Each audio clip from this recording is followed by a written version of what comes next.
Nos vertus ne sont le plus souvent que des vices déguisés.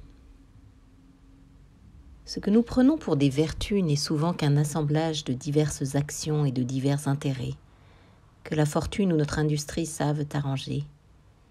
Et ce n'est pas toujours par valeur et par chasteté que les hommes sont vaillants et que les femmes sont chastes. L'amour-propre est le plus grand de tous les flatteurs. Quelques découvertes que l'on ait faites dans le pays de l'amour-propre, il y reste encore bien des terres inconnues. L'amour-propre est plus habile que le plus habile homme du monde. La durée de nos passions ne dépend pas plus de nous que la durée de notre vie. La passion fait souvent un fou du plus habile homme et rend souvent les plus sots habiles. Ces grandes et éclatantes actions qui éblouissent les yeux sont représentées par les politiques comme les effets des grands desseins, au lieu que ce sont d'ordinaire les effets de l'humeur et des passions. Ainsi la guerre d'Auguste et d'Antoine, qu'on rapporte à l'ambition qu'ils avaient de se rendre maîtres du monde, n'était peut-être qu'un effet de jalousie. Les passions sont les seuls orateurs qui persuadent toujours. Elles sont comme un art de la nature, dont les règles sont infaillibles. Et l'homme le plus simple qui a de la passion persuade mieux que le plus éloquent qui n'en a point. Les passions ont une injustice et un propre intérêt qui fait qu'il est dangereux de les suivre, et qu'on s'en doit défier lors même qu'elles paraissent les plus raisonnables.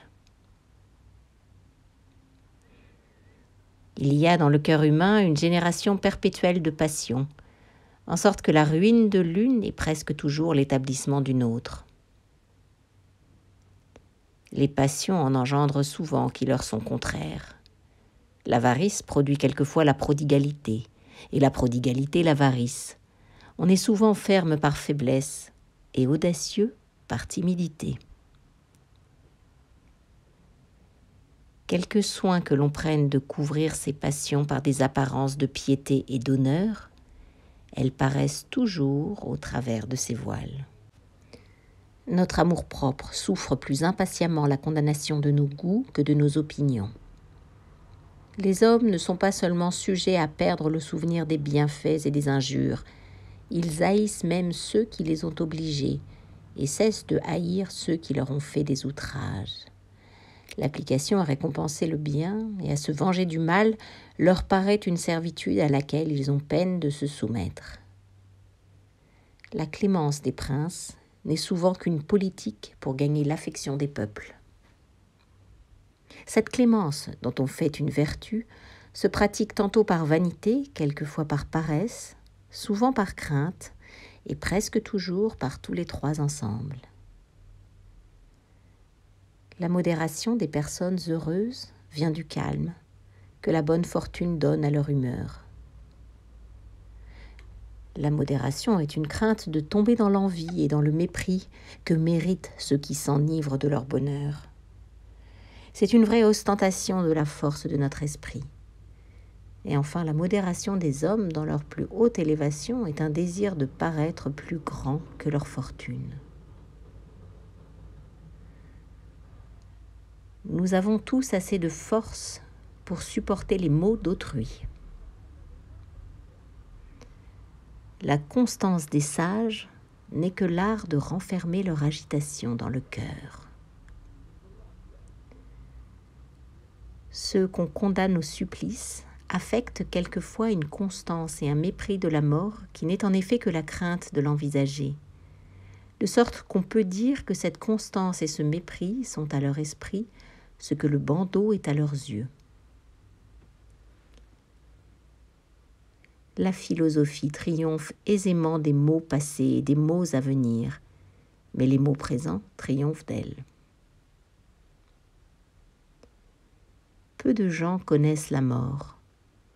On ne la souffre pas ordinairement par résolution, mais par stupidité et par coutume. Et la plupart des hommes meurent parce qu'on ne peut s'empêcher de mourir. Lorsque les grands hommes se laissent abattre par la longueur de leurs infortunes, ils font voir qu'ils ne les soutenaient que par la force de leur ambition, et non pas celle de leur âme, et qu'à une grande vanité près les héros sont faits comme les autres hommes. Il faut de plus grandes vertus pour soutenir la bonne fortune que la mauvaise. Le soleil ni la mort ne se peuvent regarder fixement. On fait souvent vanité des passions, même les plus criminelles, mais l'envie est une passion timide et honteuse que l'on n'ose jamais avouer. La jalousie est en quelque manière juste et raisonnable, puisqu'elle ne tend qu'à conserver un bien qui nous appartient ou que nous croyons nous appartenir, au lieu que l'envie est une fureur qui ne peut souffrir le bien des autres.